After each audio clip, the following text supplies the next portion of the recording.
Hello and welcome to From the Rookery End. It's a balmy, I think I could call it balmy still, August the 13th, on our way to Vicarage Road. My name is John. With me on the walk here is Eli. Hello. And we're going to go and sit. I like cup games because it gives me the opportunity to sit somewhere else in the ground. So we are sitting in the straight on John's stand today from the side. Lots of changes to this team. Jonathan Bond in goal. Pillock, Sierralta, Morris, Andrews, the back four. Who knows? Ken Semmer. You got to love Ken Semmer starting.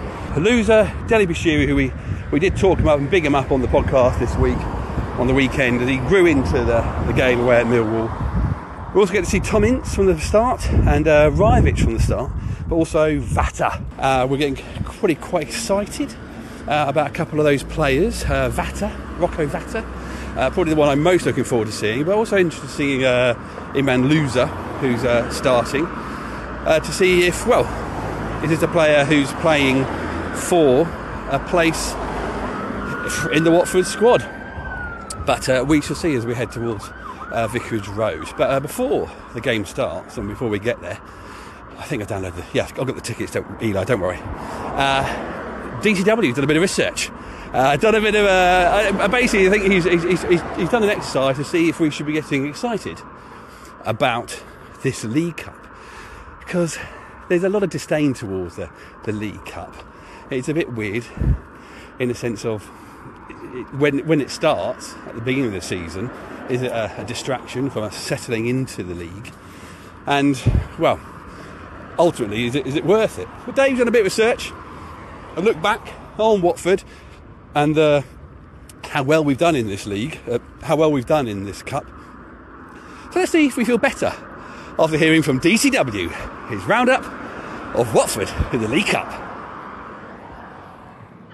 The League Cup first round. Not the most exciting, mouth-watering prospect, especially in recent years for Watford. But, over the years, it hasn't been all bad, has it? So I thought I'd have a look through the archives and just have a bit of a journey, a potted history through our travails in the competition over the years. So our first ever game in the League Cup was in 1960. Perhaps Ollie or Colin could fill us in on the details of this game at some point. But that was against Derby County in October 1960. We lost 5-2 at the Vic. And then, as far as I can see, no real success until 1978-79 in Taylor's second or third season. We got to the semi-finals against Nottingham Forest, but we lost. Then to bring things up to modern day, we got to the quarter-finals in 2002 in the Vialli season, where we lost 4-0, sadly, at Hillsborough to Sheffield Wednesday in what was probably the low point of a season that featured many low points. We lost to Luton the season after in 2002-03, lost to them 2-1 at the Vic.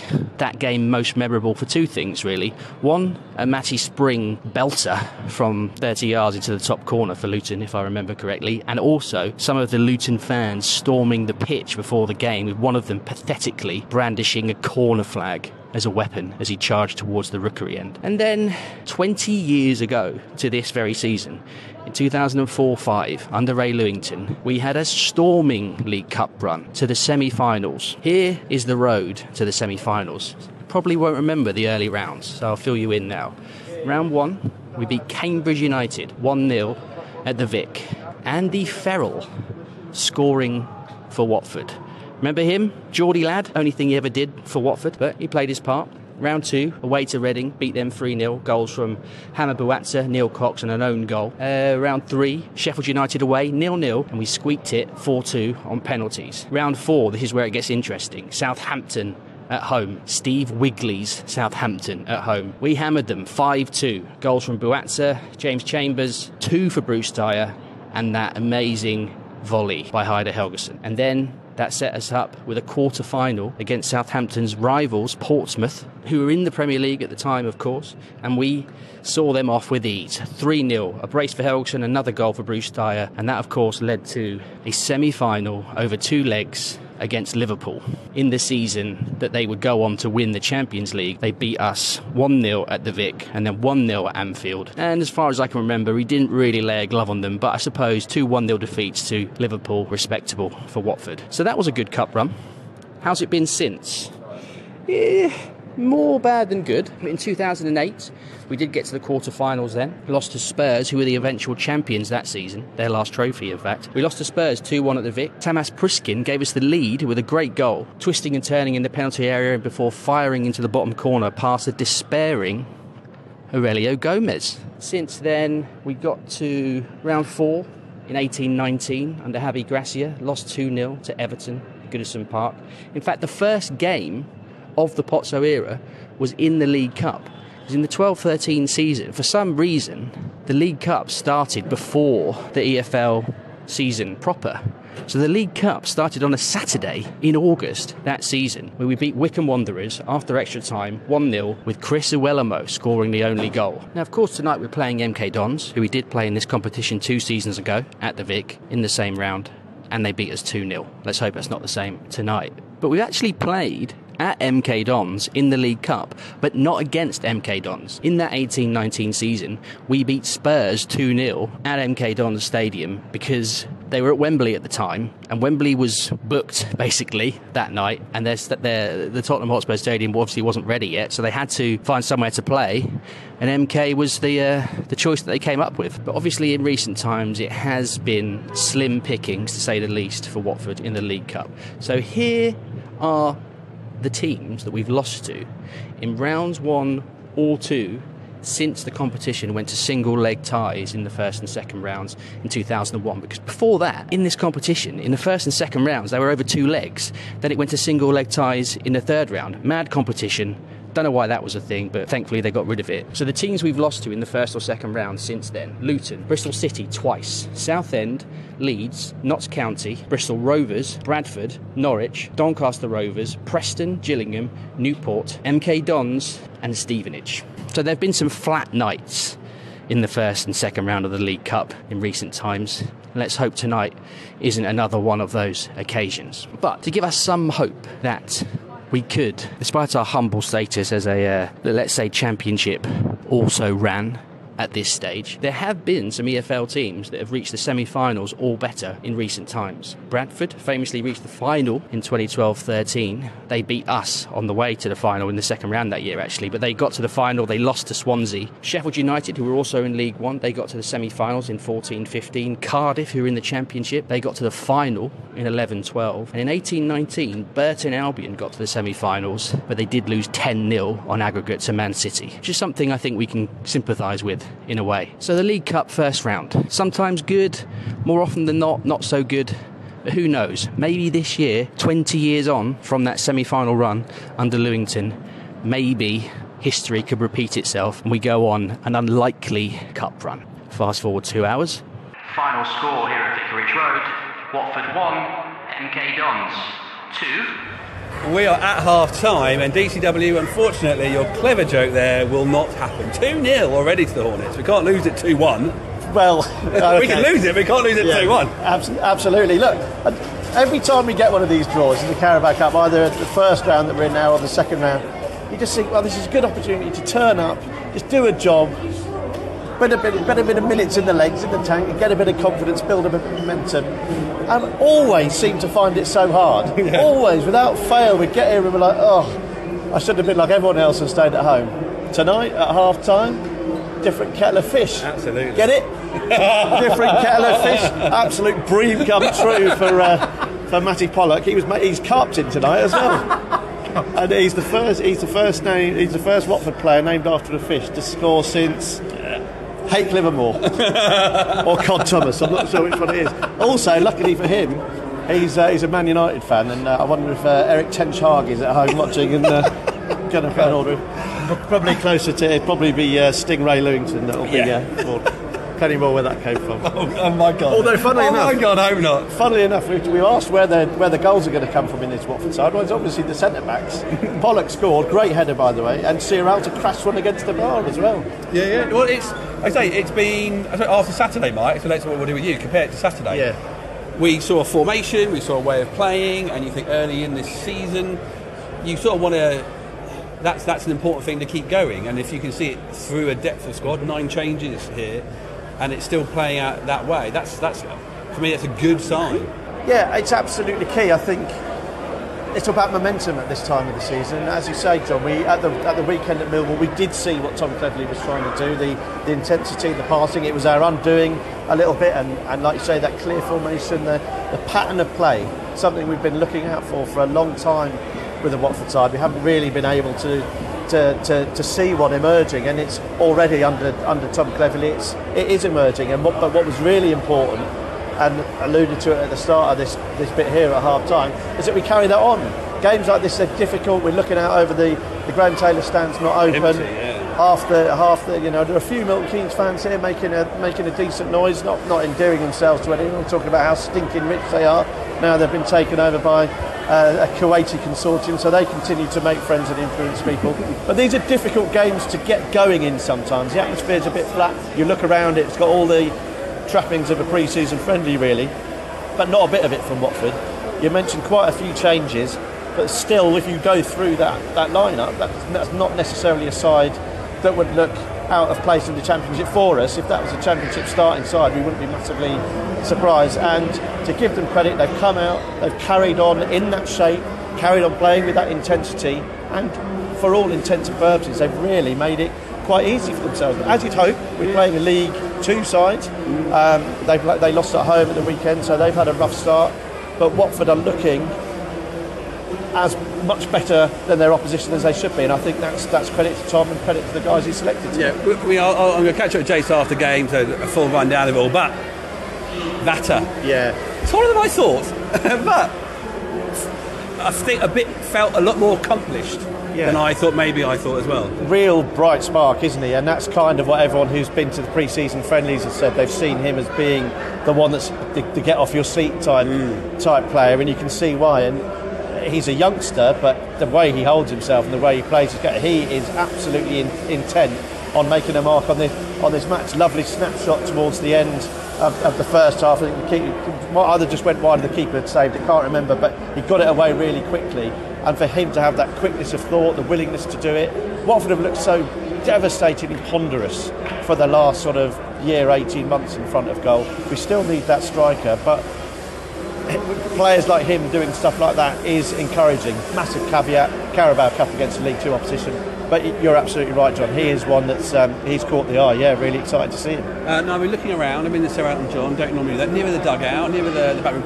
Yasser Espria around anywhere? He is. Yeah, we saw Yasser coming in. I mean, him and Imran Nusa, I suspect, didn't imagine that they were going to be here for this game. One playing and one watching on from the stand. So yeah, fascinating to see what happens with Yasser. It sounds like he's got himself into a bit of a pickle with his agents, and potentially that's up to him. We'll have to wait and see how that pans out. I mean, personally, having given it some thought, I'm not letting myself think that he will still be a Watford. Well, I'm not allowing that. But for his development and looking at the bids that have come in and from where, they're not the moves he's been looking for. Probably not the money that Watford are looking for. Possibly, and if he's got two agents on the go, the money's going to need to be even more. So would till January here at Watford, another season here at Watford, be better for all parties? Don't know. It's wishful thinking a little bit, isn't it? But yeah, interesting to see it here, and I suppose that's football, isn't it? Yeah. Things change.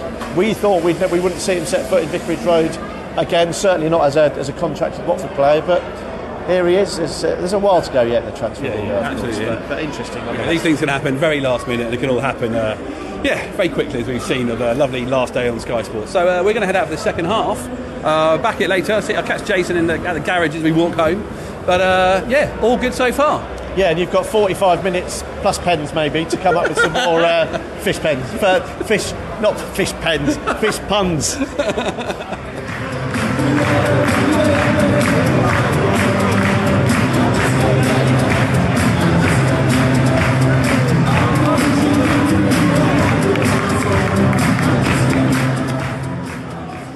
So the game's finished, and it's finished 5-0 to the Glory Hornet boys. As I left it with Mike, we were 2-0 up after that Pillock header and the goal from Paul Ince. And the goal from Tom Ince. To be fair, Paul Ince probably could have scored those goals. The second half continued with 2 more from Tom Ince And also a goal from Kwadwo Baah. And Eli and I were working a couple of chants during that, weren't we? So we had Kwadwo Baah, can you score a goal? Yes, sir, back of the goal. One for the head coach and one for the fans and one for the Italian man who lives in the stand. Sits in the stand, or maybe I should have said. Yeah, but Jason, second half, I think the whole game overall, what are your first sort of look at that team? I know it's not the same team that played on Saturday, but your first sort of what are you thinking about that sort of the way they were set up and the way... I mean, I know we were playing against a League Two team and all the rest of it, but there's a certain amount of, good performance there. What did you take? Yeah, it was fun, wasn't it? There was intent there, I think, and that sometimes you don't get that. With these early League Cup ties, you get a mix, sort of a hodgepodge of players playing. You want to give chances to squad players. You maybe get one or two new guys, and we end up seeing a lot of new guys tonight, and that sometimes leads to sort of unsure football, tentative football, misplaced passes and things not quite working well and people being in the wrong place, and a little bit of that, but all in all it was quite nice and quite fun to watch and quite exciting. A lot of the players, I think, as they showed attacking intent and were quite fun and exciting to watch. Very fun and exciting. Like I say, Mike and I did talk about Vata. He came off, but MK Dons made 3 substitutes at half-time. They certainly came out a bit more on the front foot. They got a bit of the foothold in it. Then Tom made 3 substitutions, 3 debutants coming onto the pitch. Kwadwo Baah scores his goal. We've got his chant for him. Yasser Larouchi and Mamadou Doumbia. That I don't want to go over the top about this, but it did exactly what it needed. It changed the game to a point of view of adding a lot of attacking energy, a lot of attacking impetus, which I said to Eli at one point, that's the problem. If they get one back, or we need to keep pushing at them, and didn't quite feel that with Rajovic. There was quite enough there, but they came on with bags of energy. Yeah, and to me, it felt like, as we were as they were getting ready, it felt like it was a planned substitution, because it sort of happened on the hour, and I thought, well, I'm assuming this is planned. He's giving these guys some game time, but it came at the right time for us, because Milton Keynes, they had been on top at that point in terms of possession, and they were the ones looking like they were creating chances. Not a load of chances, but they had 1 or 2, and Bond had to make some, a save or 2. And my first reaction was, you talk about Vata, I thought, Vata's going off. I thought Ince was starting to look tired, having only scored 1 goal at that point.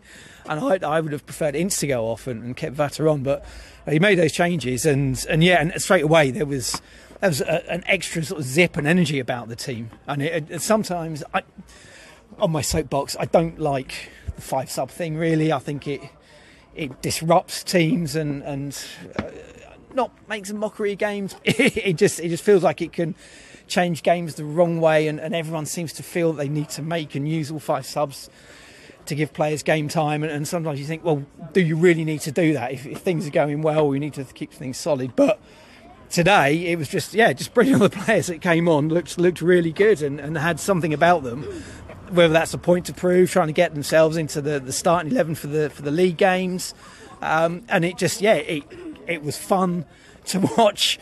Even more fun when they came on. Yeah, and again, the exercise of doing a first round game almost seems a stupid thing to do sometimes, to play this game, but we don't get enough out of it. Got a lot out of it. All those players. Yes, it's only a few minutes, but for me, it gave them a lot more confidence in what the squad did. What we've got over and what we've got to build on, I suppose. But there's 2 players that really sort of fascinate me a little bit. 2 players, who are deemed to be first team players.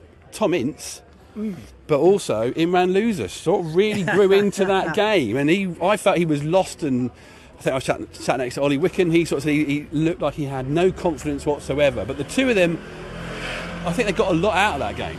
Yeah, I think so. I think probably what helped Loser was that his part in the goal, in the second goal just before half time, doing what we know Loser can do. It's that delightful ball over the top for Andrews to run onto, which he did really well. He kept his head, he was composed, and he kept his head and played a nice ball across for Ince to score. But Yeah, he was tidy. I can't recall him putting a foot wrong, apart from there was one stupid back heel thing where he left Morris in trouble. But I think other than that, I thought, yeah, he looked pretty tidy getting about the pitch. I think the system is great as well for all the players. There's definitely a sort of fluidity there, and players seem to be given a bit of licence to move about.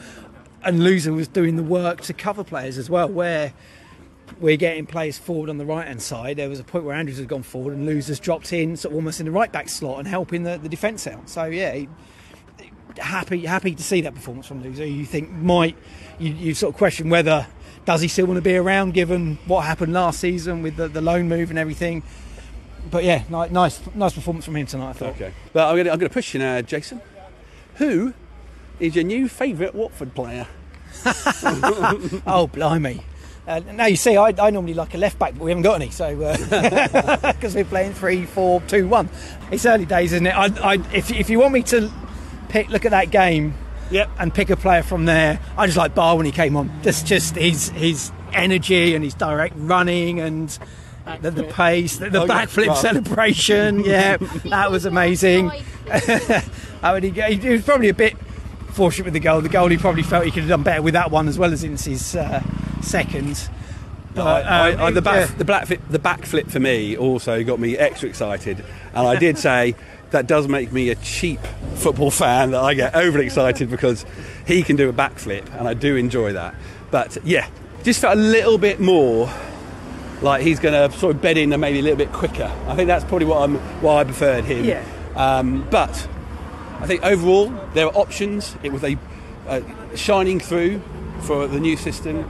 It was a very enjoyable evening. Maybe a little bit bad because of Tom Delibashiru going off. Didn't look too injured. Yeah, let's hope he's okay. Yeah. But you can just got to say a very, very successful evening for Watford Football Club. Yeah, absolutely. When you consider the last 4 seasons, I think we've been knocked out by a team from a lower division, including at home to Milton Keynes a couple of seasons ago. Some bloke, Rob Edwards, was in charge then, I think. What does he know about football?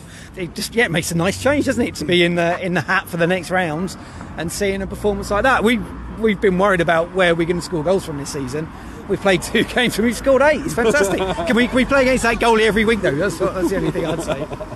Well, of course, we'll see if we do get some more goalies to play against like that, and see if we can. You never know. Keep a bit of a run going at home to Stoke on Saturday. But I think more than anything, I think it's another game against a traditional established Championship side. We can really see what these boys can do in those games, which is of course going to be our week in, week out, not a game against a League 2 team like Milton Keynes does. So thank you so much. Thank you very much, Jason. Thank you. Thank you very much, DCW, for his input about the history of the Watford and the Carabao Cup, or the League Cup. Thank you to Michael. We're back again after the game against Stoke on Saturday for another podcast. So thank you very much for listening, and come on, you Orns!